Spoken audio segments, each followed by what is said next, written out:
When I flow, I'm a hit, and I know I'm the kid. I'm a soul, don't forget. I'ma blow up with it. Got my flow so vivid. Here we go, just beginning. Yeah, I throw every inning. Got my flow so legit. All I know is my shit. Here I go, they come with. Post Malone in this bitch. Rock slow.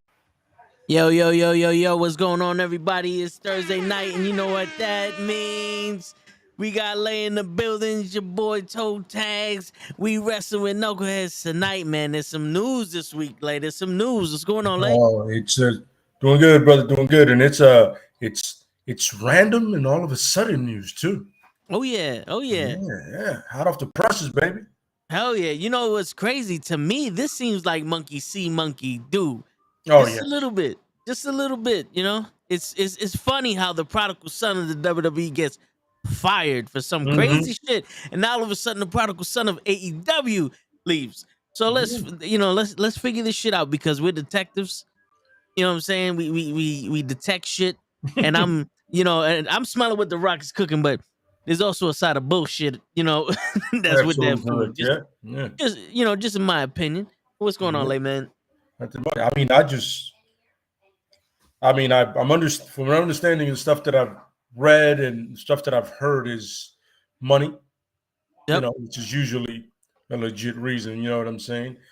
But also, but also is a sense of Cody feeling he does a lot more than they say he does. So it's kind of talking about, I do this, I do that, I do this, and Cody was like, well, I feel like I do stuff. And then another thing that I heard, which was, it makes sense. You sign Adam Cole, you sign Bryan Danielson, you sign CM Punk. So that means the money starts, It's like now Khan got to look at, like, all right, now their contracts are legit. You know what I'm saying? So I can't give everybody that contract. And Cody was he was on the chopping blocks, man, apparently. You know what I mean? Seriously. And the crazy shit is, like, this is where my bullshit detector comes in. Mm. It's like, you want to talk about money. Like, I understand Cody Rhodes wants to be compensated fairly for his contribution to AEW. Mm. But a company like that, where you risk everything to start it, that's your baby. And then you basically almost risk your life during it to perform, with that chair shot, him landing on his face, him, doing some crazy shit. You know what I'm saying? Like, you would think that this guy's like, yo, it's not about the money. I made good money. There's nothing I wouldn't do to make this company grow. Mm-hmm. You feel me? Especially now that he has Crossroads, or that TV show. He has the fucking the Go Big or Go Home show. Like, my man turned into The Miz and Triple H at the same fucking time. He's a reality TV star. He's a CFO.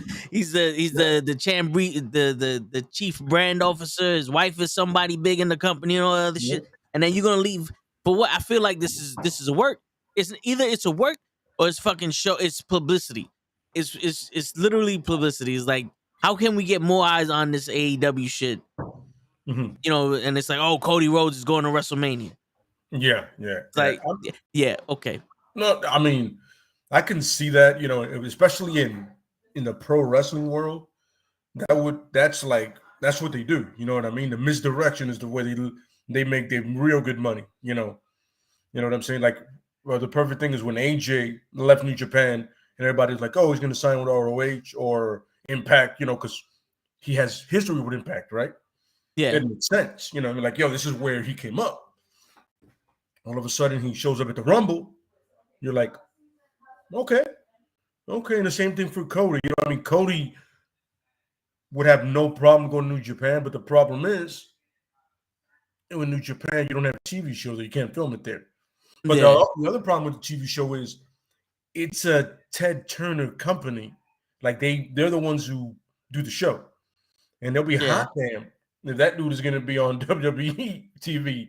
And then he's over here. We're making shows for him, and the other show is also Ted Turner show, or Ted Turner, the broadcast company. So you're like, it's interesting.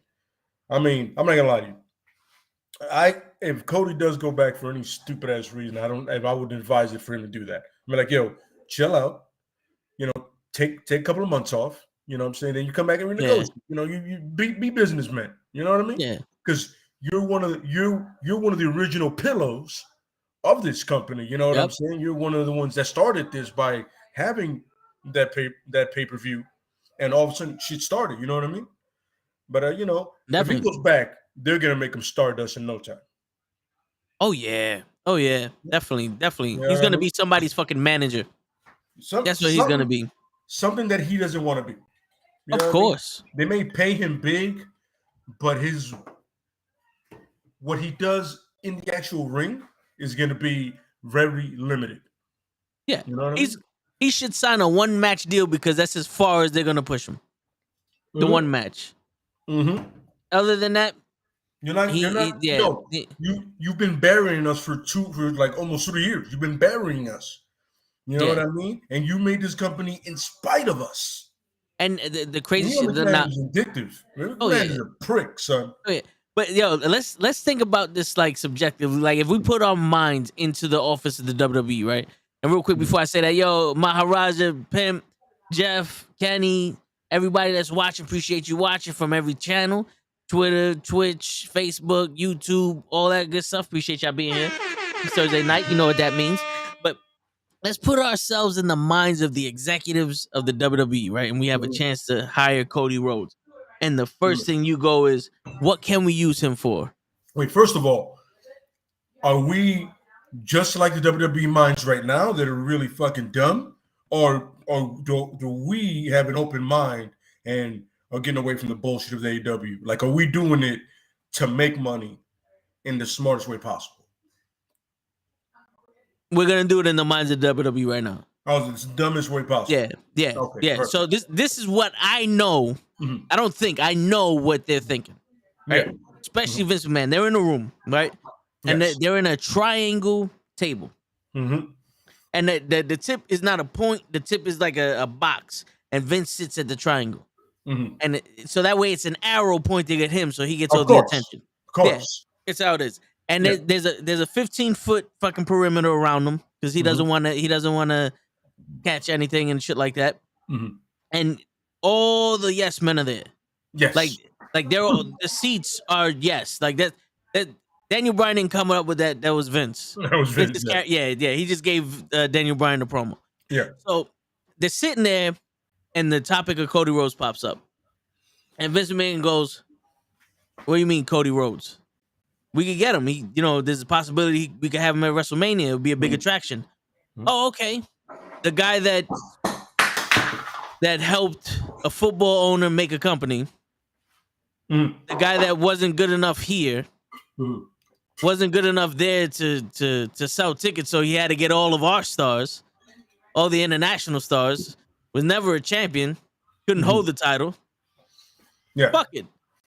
Put him on the league minimum. If you can get him for the league minimum, throw it on there. Tell him we got big ideas. We'll have him face Bad Bunny at WrestleMania or some shit. Because in the eyes of a conglomerate like the WWE, making millions of dollars a month.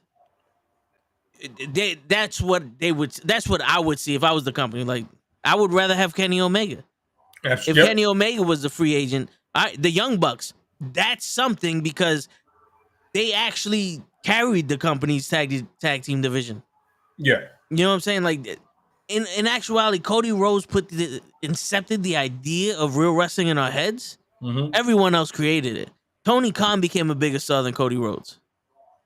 You know what I'm saying? No, like, in all honesty, Tony Khan is the bigger character right now than Cody Rhodes, especially when everybody's hating him for the whole Triple H shit that he's doing. I honestly think he's on some, I need to take at least a year off to let all this shit all the hate from the fans die down, because nothing's worse than your daughter growing up in an era where everyone's calling your wife a slut, a bitch, a hoe, and then people are booing you and saying that you suck and all this other shit, and you're trying to be a role model for somebody. Absolutely, yeah. You know what I'm saying? Like, the best way to get people to love you is literally to not be there. Yeah. Yeah. Think about it. Roman Reigns is more popular now after he took, a couple months off and changed his character and came back. Yep. If he would have stayed, he would have more heat than anybody. Absolutely. What's going on, Harris? Yeah, I completely agree. Yeah, it's one of those. I'm telling you, it's one of those things where they're gonna take him and they're gonna literally take out 3 years worth of whatever he did to them on him. They'll book him first really strong, and then they'll do what everybody else. They'll do their 2 week interest. Like, all right, that's enough. Yep. Now you're on main event. You couldn't get over NXT level up, whatever the hell that means. I don't know what that means. I don't know what the hell that means. Yeah, but yeah, they're going to quickly do that. And like I said, Cody, honestly, he has a reality show, right? Yeah, and he has that game show. I say for right now, bro, just take it easy for a while. You know what I mean? People will still see you, but you won't be in the wrestling spotlight. You know what I mean? And like you said, with the absence, the heart grows fonder. So take some time off. All of a sudden, people are like, "Yo, where's Cody Rhodes at?" And then if you return to AEW, your new contract, whatever, after they've trimmed the fat off of it, because they're gonna have to do that. Yeah, you know what I'm saying? It's a lot of contracts, but not enough people, not enough airtime for all these people. Like we spoke about this before. Like they gotta trim fat.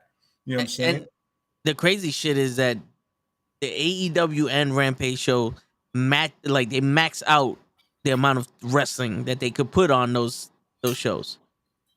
Absolutely, yeah. So you have to find a way to trim the fat, And the great thing, the good thing about AEW is that these guys, these individuals, I can't say ladies and gentlemen anymore, really. These individuals have the option to do indie shows and go to other promotions. It's kind of like an open-end contract, Oh yeah. You know what I'm saying? So that's a good part, but some people are gonna have to let go. They're gonna be given options like, yo, you want to resign? It's not gonna be for as much, but at least you'll have a job, I hear you. Saying so, and then Cody's smart. If he's smart enough, just sit back, man. You know what I'm saying? And then you and Tony kind of come back to the table, your lawyers or whatever. Maybe you just 2 man to man and figure shit out. You know what I mean? You're living a comfortable life. It's clear. You know what I'm saying? You have to understand this with all due respect to Cody. You ain't Punk. You ain't Adam. You ain't Brian. You're not one of those guys. You're not Kenny. You're not Seth. You're not Roman. Just understand, you have to know, but man, because of the way you did everything, you're a secondary title at best. Yeah. You know what I'm saying? Like, and let's say he comes over to WWE. You push him to I'll be like, yo, I can't believe Cody to be the guy. I'm sorry. I can't see him in a ring with Roman. I can't. I'm not buying it. You know what I'm saying? Yeah. And the thing is, he did that to himself. Yeah, he did. He legit did. Because when he went to AEW, then they started that shit out with All In, with the cross brand promotion. It was like Ring of Honor, all that shit, and he won the NWA Championship. That was him at the precipice of him, becoming that megastar. And then they start AEW, and he wants to do this whole noble shit. Like, well, I run the place, so I'm not gonna be champion. Fuck that, man. Like, people know it, but that doesn't have to be a character. Mm-hmm. Like, if you don't mention it as your character, that's gonna be a secondary thing. People are gonna enjoy the show, but the minute you bring it into the world of your character, like, oh, I'm not gonna go for the AEW championship because I don't want to make it seem like I'm being unfair. Now you made it possible for people. Now, no matter what you do, it's unfair, and that's what happened with Ogogo. Mm-hmm. Ogogo was injured, and Khan told him to go over, but everybody blames him because now it's like, yo, you're using your power. It's like when Triple H was a part of the fucking, the corporation or other shit, he was using his power, but that was a part of the storyline, so it went with it.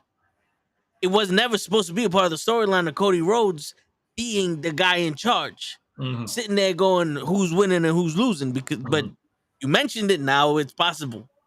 Yeah. You know what I'm saying? You put it in the lore of AEW, and he could have had awesome matches with Omega, awesome matches with Moxley for the title. You know what I'm saying? Because in all honesty, who would have fought through? Who would have been like, yo, dude, he's the AEW champion. So what's the problem? Like, I don't blame him. It's his fucking company. He should be the fucking champion. Vince McMahon was the champion. You know what I'm saying? And he's a wrestler. So, like, what's the problem? Yep. If we want to believe that this guy is good enough to be who he says he was, why wouldn't he be the champion? Mm-hmm. I completely agree. I could have, I could saying it's one of those things. He could have honestly been the champion after Jericho, and then that doesn't leave anybody out of anything because there would have been Moxley, then Omega, and Hangman, whatever, Yep. whatever floats your boat, whatever takes your pickle. You Yeah, know what I mean? because think about it. If he beat Jericho in that whole "if I lose, I'm not getting a title shot" shit, he would have been the second champion. Mm-hmm. That would have been a perfect time for Omega to go, "Yo, bro, you're an elite. What are you doing putting this shit up that if you lose, you're never getting a title shot? What's wrong with you?" And then they could have started that split from the elite. And it could have been Omega going for the title. And then they could have still had that storyline with Omega, being the bad guy, and then the Young Bucks going with him and all that other shit. Yep. That could have fit in perfectly with Omega versus Cody. Yep. Agreed. But I mean, that whole noble, like, you live and die by the sword, but my man, you dead. Yep. You ain't a martyr. you missed that. Yeah. Absolutely. Yeah. Yeah. I'm saying, and yeah, like you said, he booked himself into a corner, and now we're like, yo, you ain't main event, bro. I'm sorry. Yeah. No, he can't be anymore. Yeah. Harris goes, how'd you guys like the TNT title match last night? I liked it. It was good. It was really good. I felt the ending was not the best ending you could have done. Yeah. You know what I mean? But, it was good. It was good to see the future of AEW in front of you, Yeah. You know what I'm saying? I watch it at work, so I'm watching it online, and there's a lot of commercials. It's like the Thunder Rosa Mercedes Martinez match. Mhm. They were out in the crowd, and Mercedes Martinez was like kicking Thunder Rosa was kicking Mercedes Martinez in the chest in this chair, and then they went up the thing, and she jumps off the shit, and we go to commercial. And I come back, and as soon as I come back from commercial, she's doing the suplex through the table. I'm like, what? Like, how long was this fucking commercial? Like, what the? Like, even the TNT match, I'm like, yo, Yep. I saw maybe 3 minutes of this match. Like, what the fuck happened? Like, is this match this short? 20-minute match. Yeah, I barely saw any of it. I'm like, yo, what's going on here? And I was like, yo, at least online, it's starting to feel like Raw. Like, all the shit happens during the commercials. Yeah. And I saw the thing. It was like, if any commercials came on, they do the picture-to-picture thing. Yeah. Yeah, they'll do that. You know what I'm saying? You're still seeing the action or whatever. But no, I mean, you know what I mean? I don't know, man. If it's a work, congratulations to them because we're all talking about it. But if it's not, it's just What's going on, fucking Amy? dumb. I think Yeah. Cody needs to take a step back and before he decides anything that will fuck him up even worse. Yeah, I think if he were to go to let's say this is real, and he goes to WWE, like, all of his integrity's gone. My eyes. You know what I'm saying? Like, all of that is gone because you left being miserable with the Stardust shit. You hated the way they treated you. Absolutely. And the way they booked you and all other shit. You proved that someone can make a living in the independent circuit. You went to Japan, you did what you needed to do, you made the connections, you started up a company, and you proved that the WWE is not the only option. This is supposed to be the alternative. Absolutely, yes. And instead of for it being the alternative, it became the other option. You know what I'm saying? Like, this became like, yo, you got WWE and then you got us.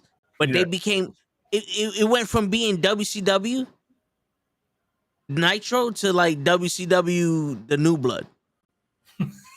I don't know if you guys remember that shit. You know what I'm saying? Like, oh my god, oh my god, you know what's funny? I like the shirts, didn't like the whole thing.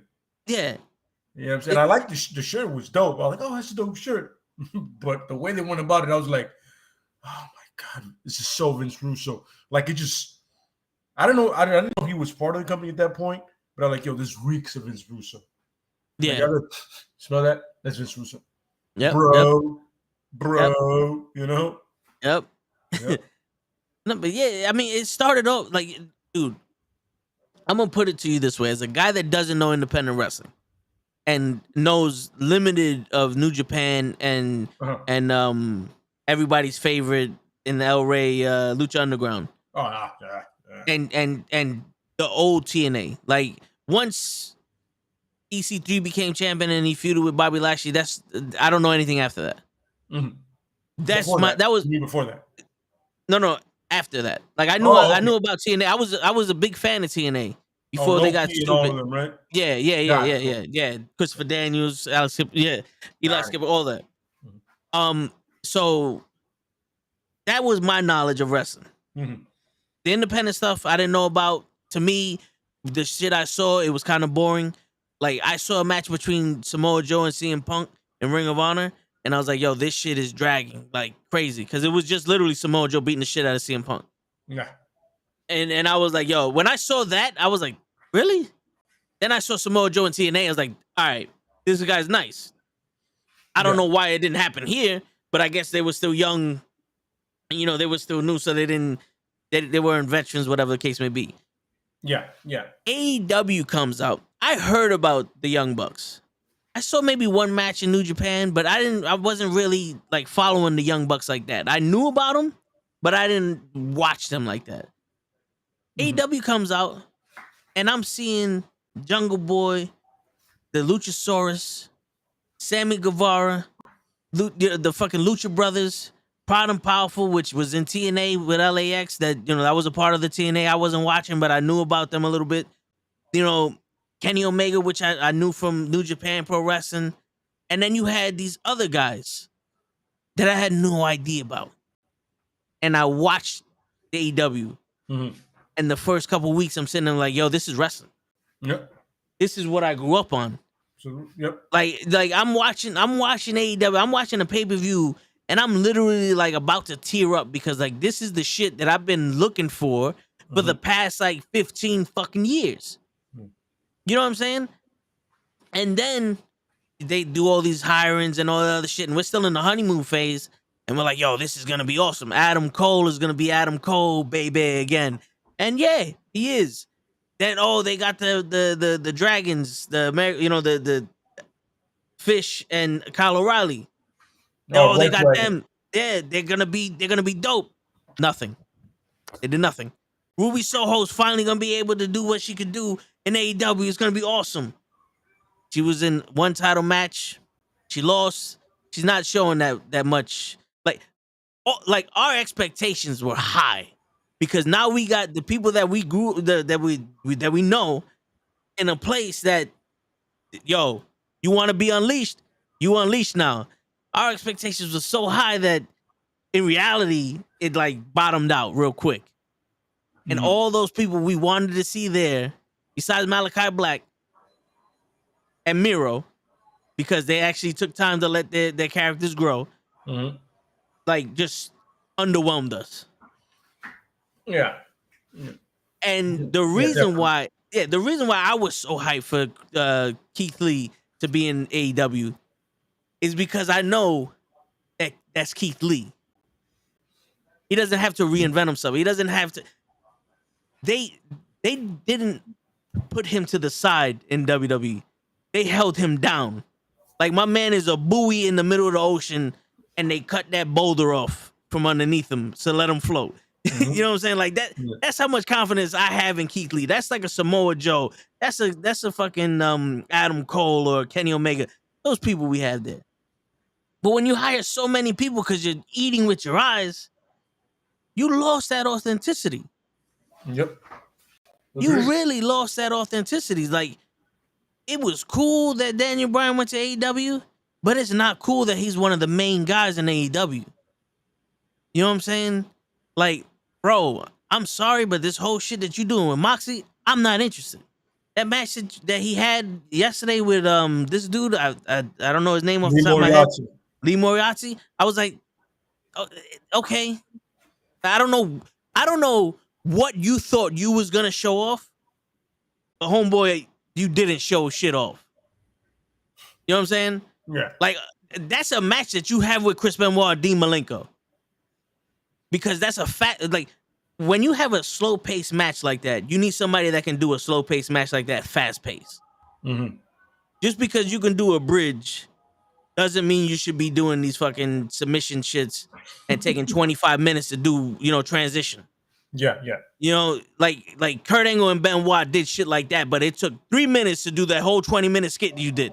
You You know what I'm saying? Like, and this is like I said, man. All due respect, but this is what I'm seeing right now when it's coming to the wrestling industry. This is Yeah. what I'm seeing, and I'm gonna keep it funky with y'all. I told y'all I'm not bullshitting you. I'm gonna give it to AEW the same way I give it to WWE and all that other shit. I'm not here to play favorites. This is what I'm seeing, and there's a lot of people that I look at and go, "This motherfucker can wrestle," and he ain't on TV. Yep. But Daniel Bryan is. Absolutely. Yeah.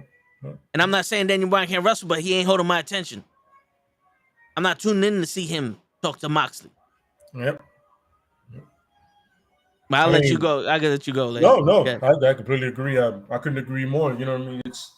It's because you were promising an alternative, and then you made it a point to do two things that I don't see being used. The four pillars, these four young individuals that are literally supposed to be your future. And side note, to answer Walter, the funny thing is, Toad myself was talking about Miro versus Keith Lee being like one of his first big rivalries. But just throwing it out there for you, bro.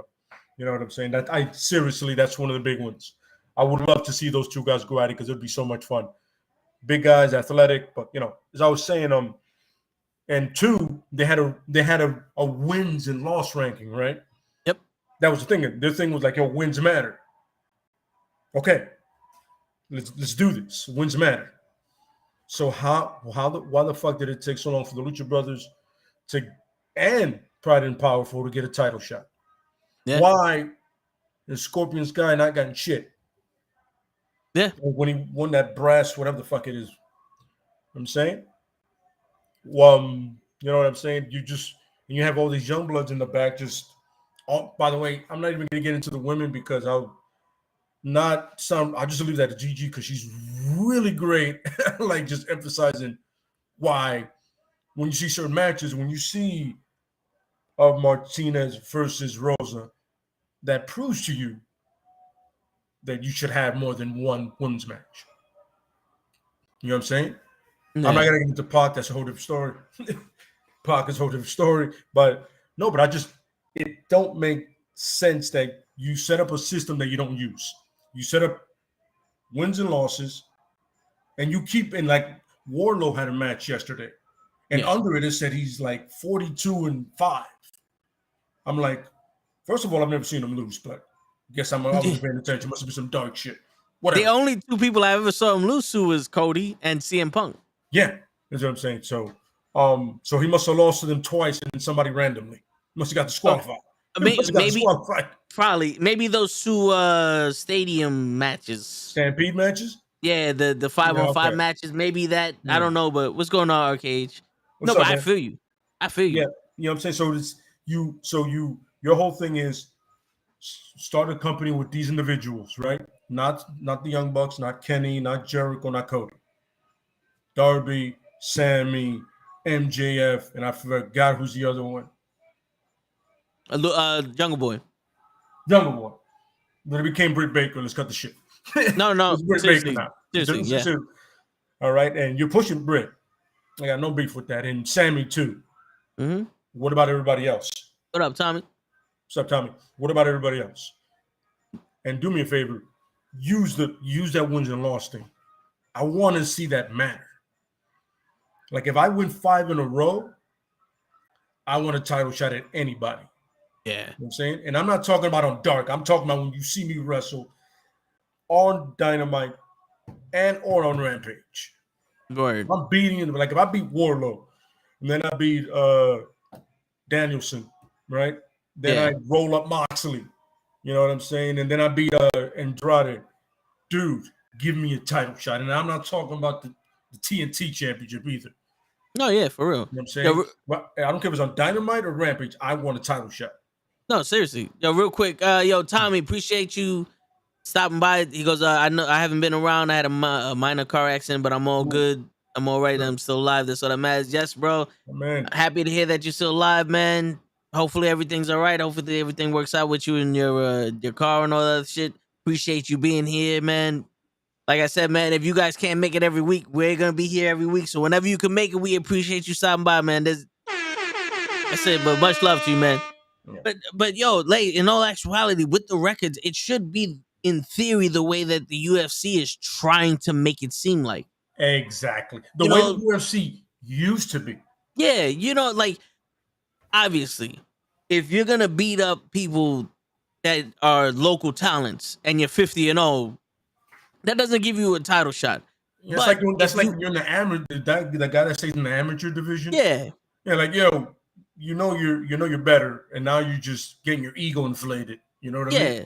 But that should give you a rise in competition because there should be like legitimate brackets of competition. Mhm. So we know Miro and the Murder Hawk and all those guys are like high level TNT champions, pretty much right now the way they see it. And John Moxley and Bryan Danielson and Omega and Pac, those are world title contenders. Not Cody. Not Cody. Cody's not dead no more. He's You not know what I'm there saying? no more. But yeah, but it's obvious. We know it's obvious. Yeah, absolutely. So like Sammy Guevara goes on a winning streak and he goes, all right, face Miro. He beats Miro. All right, face the Murder Hawk. You face the Murder Hawk. Why don't we give you one of these high level guys? Go fight Pac. Fights Pac. It's like, yo, now this guy went up the rankings. He went up into competition. Yep. He's actually wrestling somebody that's gonna give him competition. Yo, this guy should be the number one contender. Adam Cole literally fought Jungle Boy 3 times and Orange Cassidy 4 times, and now he's the number one contender for the world title. And the last match he lost to Cassidy. Yeah. So he just got the Seth Rollins treatment. Yeah. Literally, you booked them the exact same way. Yeah, because technically that was a lights out match and it didn't go against the record. Technically. But the point is he got pinned. Yes. Yeah. Yes. Okay. Yeah. And you're here and you're really real. Appreciate that, Dave. Appreciate you being There really you real. go. Thank you, Sosa. Appreciate it, man. That's a hysterical name, by the way. You lost to So soon. That's it. There you go. You lost to Hager. And you know what's funny? Almost nobody loses to Hager. This is true. I honestly forgot Hager was in AEW. Yo, not for nothing.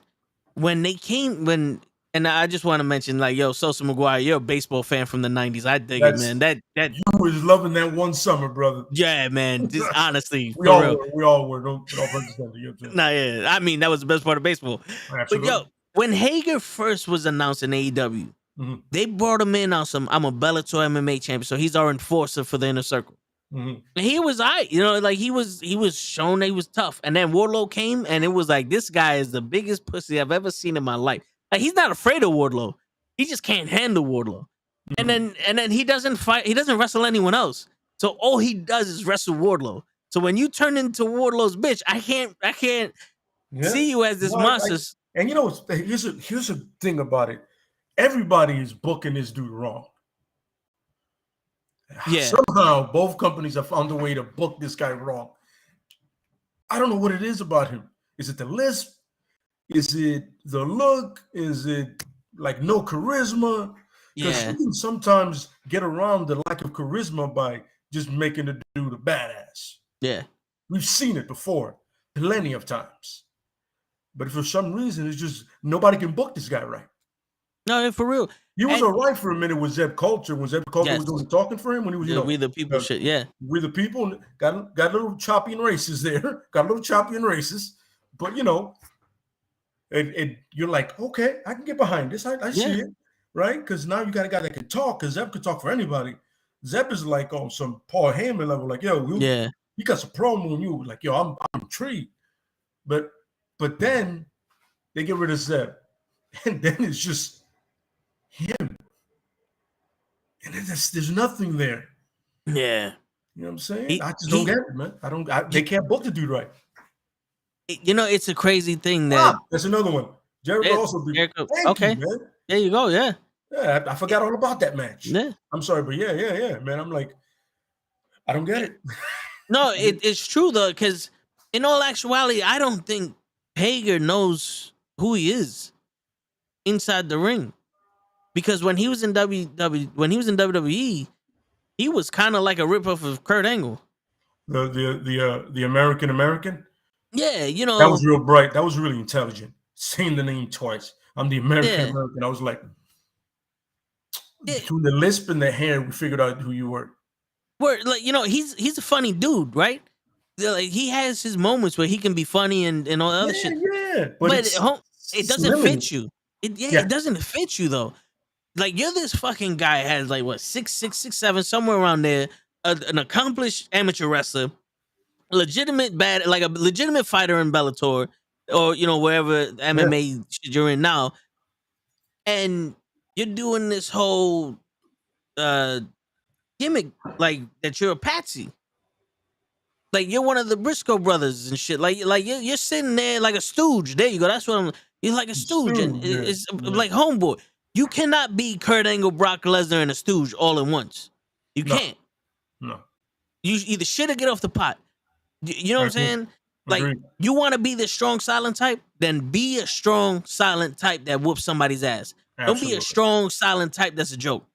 Because there's plenty of other people that can sell that joke a lot better than you. Absolutely.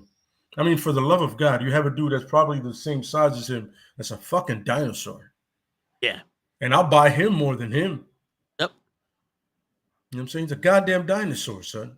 It's absurd. But he's an actual champion right now. Yeah. And real quick, I want to just make mention to this that I'm actually disappointed that Private Party is being used as a fucking joke also. Oh my God, we got into that. Because when Private Party had that match with the Young Bucks, I was like, I remember talking about it. Like, yo, these cats, there's something here. You know what I'm saying? And you can definitely book them. You know, like whatever the street profit's supposed to be, these guys can be. You know what I mean? But I don't know what happened, man. No, yeah. I honestly think that it's I don't want to say it's almost like, because it's becoming more blatant. It's like AEW started out as these are the best of the people you've never seen before. Absolutely, yes. For cable audience. Yes. And now they go, but here goes the people you have, and these people aren't good enough. Yep. Like you seriously put Private Party to the side. Like you pushed them motherfuckers to the side real quick when FTR came. Mm-hmm. You know, because that was the first tag team that defected pretty much. When FTR came, and then you had, like the Lucha Brothers were more serious, but shit, man, it's hard for me to name the tag teams because they don't even do it no more. Like Rampage is the only time you get to see the tag team champions. Absolutely, yeah. You know, like they had multiple tag teams, the Best Friends, the Private Party, the Young Bucks, the Lucha Brothers, the Jurassic Express. Now I can't. Like, are they still there? Those people that I mentioned. Like, I know the Best Friends are new friends now. Yeah. This guy is now with the guy from New Japan Pro Wrestling or whatever. Yeah, the Tongi Vice. Yeah, their old tag team from New Japan. Yeah. It's crazy how the Young Bucks tag team champions, they did it justice. Lucha Brothers tag team champions, they did it justice for about a month, and now Jurassic Express are the tag team champions, and they're on Rampage and not seen. Yep. And the only thing you can blame is that they stuck them with Christian, and they stuck Private Party with Matt Hardy. And it's like, yo, if these people don't need, here's my thing. If Jungle Boy is gonna be a pillow of your company with the Luchasaurus, and you're gonna have them the tag team champions, they don't need someone to guide them. They're not the young people anymore. They're not the children. They don't need Christian to bring them to that next level. They're already champions. They've already been outperforming everybody when they started this company. Absolutely. Yeah. You know, Private Party doesn't need to be with Matt Hardy. Nope. It obviously is not paying off. It's actually hindering them. That's the one faction that's hindering people. Mm-hmm. That and the factory, because I don't even know who the fuck is in the factory. It got to the point where the names, I was like, oh, they do. I was like, what? Like, oh, he's part of the factory. I'm like, well, clearly there's no factory anymore. But you're like, I don't know who's who at this point. You know what I'm saying? And they had a good thing where QT was trying to defect, and then it just dead at that. And he literally said, "That's enough of that." Yep. Wait, you were making them all in. What just happened? Yeah. Yeah. I don't know. Pro wrestling. Dave goes, it's still better than WWE tag team division. I can. You know, it's funny. I got two things to say. There's two sets of tag team titles. I only know one set of champions. It's the Usos because they're prominently in the forefront all the time. And two, it's not that much. It's not insanely better, but it is better. Yeah. You know what I'm saying? It is. You know, like they have the tag teams have a slot on Rampage no matter what. Just like the Usos have a slot on SmackDown no matter what. Yeah. So, Then shit, what were you saying before we bring up that comment? Fuck, I was gonna go off of what you said, but then Miro. There you go. Miro did the interview with Kurt Angle. He was on Kurt Angle's podcast, and he asked him, "What's the major difference between WWE and AEW?" And Miro goes, "The writers." He goes, "AEW doesn't have writers. It's like you basically, you create your own stories, and they put you in shit. Where WWE has all these writers, and it's worked for Miro, and it works for a lot of people. But I think that they don't need writers." Because like we always advocate here, just be your own character and make it work. And if it doesn't work, then you're gonna have to change it up. But there should be someone that's utilizing these characters. Like there should be someone that's going, all right, the TNT Championship, we're gonna make a story between Sammy Guevara and this wrestler, and now we're gonna try to fit this character into this storyline so that way it meshes well. Absolutely, yeah. That's the most you should be doing to these wrestlers' characters, where it's like we're gonna make you fit here so that way it's legitimate that you're getting a title shot. Yeah. Because what Andrade is doing doesn't seem any better than what the fuck he was doing in WWE. I got money. I want to buy your stupid talent. And now I'm the number one contender because I did nothing. What? The best shit he did in AEW right so far is this Sammy something or whatever the fuck he called this dude. Matt something. Remember? Oh yeah. He was like that. He loves that shit. Matt, who? He was also Yeah, Matt. this Matt something guy. Matt something. Yeah. But like it's a lot of false promises, and they changed a lot of what their foundation was to almost compete with WWE, and they're turning into WWE, real quick. In a sense, you know what I mean. They kind of. They went back on what they said they were going to be. Yeah. See what I'm saying? And don't get me wrong. Like I said earlier, they maximize the time for wrestling in each show. No, they do. They do. Yeah. Yeah. And they give good quality wrestling in their show still. But a lot of the stuff they're doing doesn't make sense. Yeah.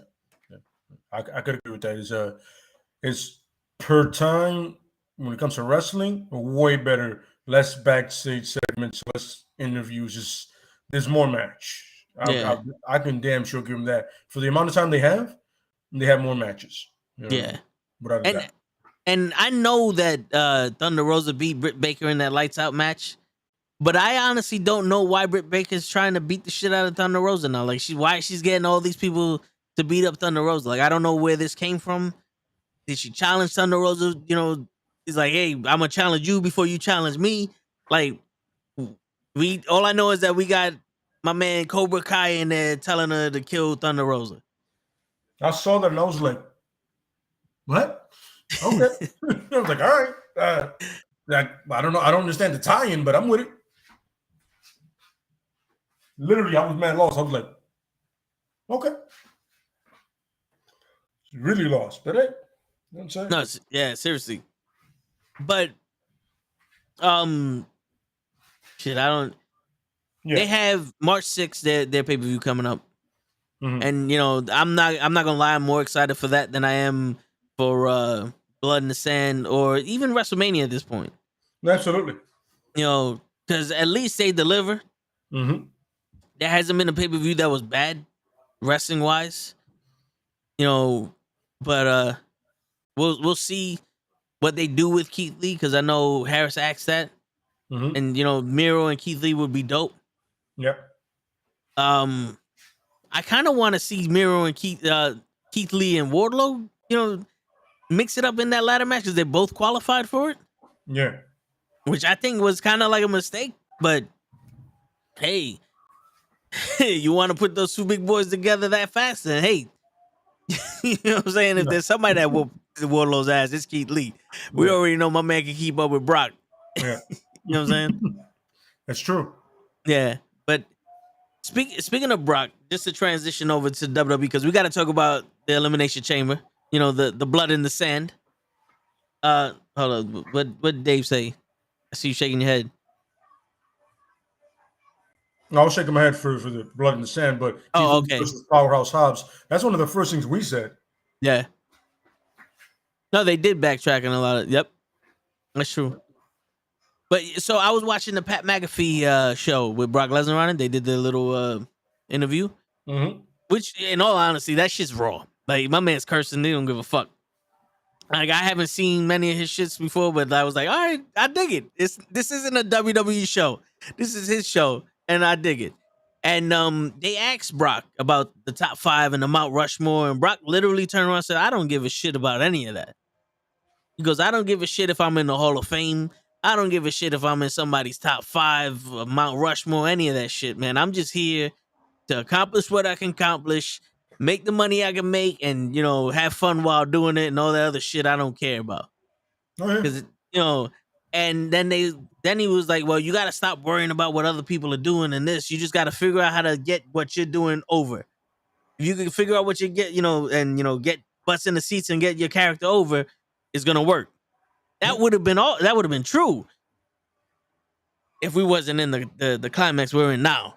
The climate we're in now in the WWE is we're in Zack Ryder climate, Cesaro climate, you know, Kofi climate.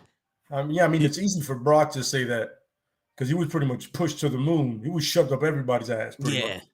So it's easy for him to go, yeah, get your thing over. He goes, yeah, I'd be saying the same thing if they're going to give me 10 mil to wrestle 5 matches and win every title. Yeah. And beat everybody that's of African American descent and that has a title. Yeah. I mean, eventually he's gonna beat Reginald for his 24/7 title. Well, I mean, he was already 24/7 champion, but he could do it again. You know, it's crazy though. It's like you hear that and you're like, yo, that makes sense. That makes sense. But then when you think about it, it's like, hold on, wait, that only makes sense to him. Yep. Because let's go down the history hole here. Roman Reigns, John Cena, and Goldberg. Mm-hmm. At one point or another, people got tired of them. Absolutely. And they started booing them, and it became a detriment. But what happened? Mm-hmm. They're still getting pushed in the main event. They're still becoming champions. They're still main event WrestleMania. Like, for God's sakes, Goldberg came back and won the title in fucking 7 seconds against The Fiend, the hottest character you had, and then went to WrestleMania to defend this shit. You know what I'm saying? It's like he could have never got over and still got pushed. But then when you got someone like Cesaro who organically gets put over, and they go, okay, here goes a little main event on some bullshit pay-per-view with Roman Reigns, and you're never going to be on TV again after that. How do you expect someone like that to still be like, you know what? I believe in this process. What's going on, Gigi? What's up, Gigi? What's up, guys? I 100% agree. You know what I mean? It's like, yo, it's the same, like we said it before, it's the same guys rotating at the top. Yeah. And we said it before, Roman cannot go down. Roman right now, he's at that like Hogan stage where if he backtracks the other way, people are gonna go, the fuck? Why are you going after the IC title? That shit is beneath you. And honestly, it is at this point. Yeah, it is. He has the run he has, right? And he's still on it. And then you go, all right, somebody beats him for the title. But let's say eventually it's not Brock, but it's somebody else, right? Yeah. So all of a sudden, let's say it's Braun Breaker, just for the fun of it. I just like fucking people. Right? So, not Cody Rhodes? That third K is no longer silent, folks. Oh yeah. So now Roman, they go, all right, Roman wants the IC title. I'll go, why? Yeah, that sounded like a sword. That was funny. That's what it sounded like. That's Drew's sword. Oh, yeah. Listen, oh my god! Right here is fancy as fuck. I don't even know how I was able to attain it. It's funny because they usually just come like this. Yeah, like that. Like this. This. Weird. No, this had his But own yeah, little whole little case, and now you can put stuff in there. Yeah, you fancy now. You can pack I wasn't trying to be. your herbal stuff in there. You know, yeah. Carry it It around. won't But anyway, last. It won't last. yeah, man, he's like, Damn, like that dude that's a can't charge. backtrack anymore. So it's weird. Like you imagine Brock going, "Yo, I want the IC title." People gonna go, "What?" Come on, Now what? I see him going for the 24/7 championship. That's what we're going for. Like, yeah. Yeah. You imagine that Brock goes, "Nah, I don't want that title. Let me get the US title." You're gonna go, "What?" No. Yeah. At this point, you're literally stuck here. Yep. Like Roman's gonna retire, I think the champ in 2 years, and then go to Hollywood. Yeah. See, like the only person that could never get over, no matter what he did in the WWE, was Keith Lee. Yeah. Because Unfortunately, yes. you know, because they pulled him off TV like mid match. It felt like to me. It was like he came back. He had a match in his hometown, and he lost it. I'm like, Yeah. and that's because Vince believes that a face should never get over in his hometown. Oh yeah. I'm like, what? What is wrong with, especially with a guy that's coming back from what he came back from? Seriously. Really? Yeah. Really? He couldn't be Bobby once? And then you know what you do? You insert him into the title picture because that would be exciting. Oh yeah. But Sure. the hell do I know? Yeah. Right. Well, and then another guy carrying Funny Cross. man. All right. I hear you. Cross was the ultimate level of screwing a guy over. He Yeah. lost with the title around his waist Yeah, man. Yo. to a guy that was a couple of months away from leaving your company because he's tired of your shit. It's funny. He If I really was hard, is. is I'm pinning Cross, I'm like, yo, leave. Because I'm about to bounce. Just, For real. what did you say? I said, go now. Yo, it You seemed probably like don't Jeff. even have contract status. You can leave right now. For real. Yeah, they don't know. I don't know about anybody's contract status except Brock. Brock and Roman, I'm pretty sure they know the contract status. Yep. Everybody else are like, It's funny. Jeff Hardy turned around and was like, "Yo, I'm just gonna stumble right here real quick." And they said, "Yo, you didn't pass the drug test. Get out." He's like, "All right." And then he literally I didn't take a drug test, but all right. he did the Tony Storm, but he did it mid-match. He was like, I'm tired of this shit. I'm out. Yeah. I'm done with these niggas. Yeah, no, they were like, nah. You don't want to go to rehab? We gotta cut you. We're done. We're done with you. Meanwhile, I heard that they didn't even give him the results for his test. So basically, he didn't. You know I've been clean, right? You know I've been clean. No, you want to test me? Oh yeah, I want to let me go before I'm. All right. Oh, but you need me for the Hall of Fame? No, thank you. And it's funny. He said it was like, yo, listen, it's the Hardy Boys, right? No, it's just you. Then no. My brother. So that's what happened. Yeah, he was like, It was literally to be told him. him, only you. And he was like, absolutely not.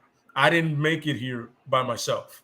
Yeah. We came in as a brood, and we became the Hardy Boys, and we became one of the biggest acts you've ever had in your entire history. No. Yeah. If my brother don't come with me, I don't go. So, yo, say whatever you want about Jeff. Don't like him, have a problem with his drug thing. You can't say the dude ain't loyal. Yeah, and and you can't discredit the Hardy Boys either. You know, Absolutely like not. as much as he's on my list, the Hardy Boys are a legendary fucking tag team, and they deserve to be in the Hall of Fame. So, You know. But Gigi, welcome. We spoke about Shane McMahon. I mean, What's up? Cody Rhodes, and yeah. So I don't know if you want to give your opinion on that shit, but like, take a sip. That's that we about to get into some shit sip right there. yeah, that wasn't a sip. That was So- some. Hey, let's go. We decided. Wait, did Cody Rhodes get released by WWE? No, he left on his own terms. He asked He for his requested release. for his release, right? He asked for his release. He asked for his release. This man asked for his release, was granted his release, had a legal battle for his last name with the same company that Cody Rhodes is re-signing with the devil. Okay. I don't know whether it's better the devil that you know or the devil that you don't know at this point. I don't know if he knows where the fuck is he at. All right.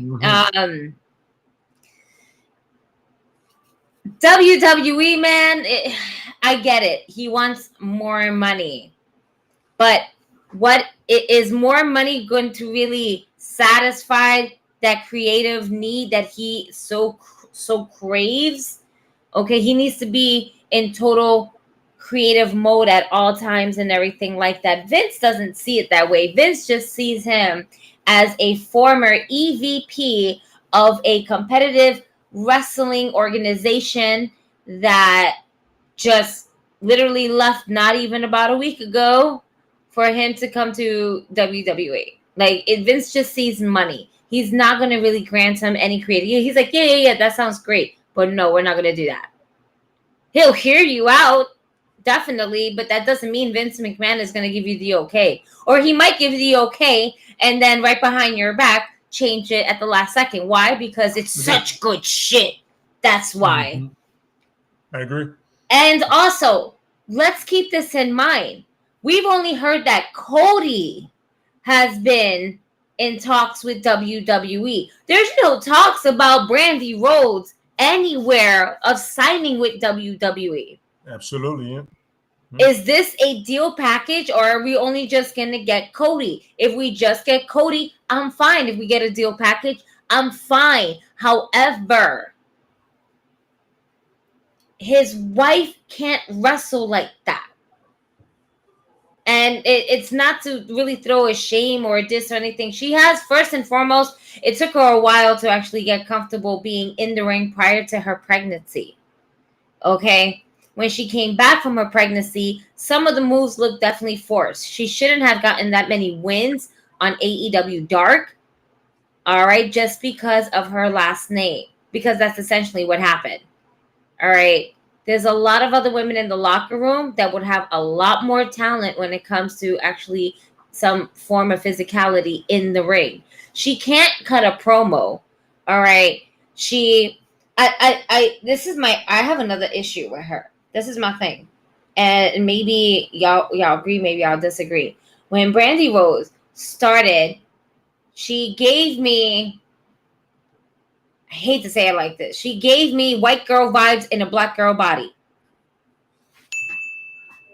Yep. And then when Jade came out, there was this one promo where Brandy Rose sounded like a real southern black woman. Oh, hell no, I know you ain't talking about my man like that. Like, she just, like, you, oh, shit. She black. Okay? No, but and it's, I hate to be the way to say it like that, but the thing is that that's the way she cuts her promos. It's like she has her office voice, and then she'll have her, I'm not going to say ratchet because I can't really see her being ratchet. She can try to be, ghetto superstar, sure, but I don't see her being ratchet. You know what I'm saying? There's different levels to this, and where her level is at is where she prides herself to be is up here.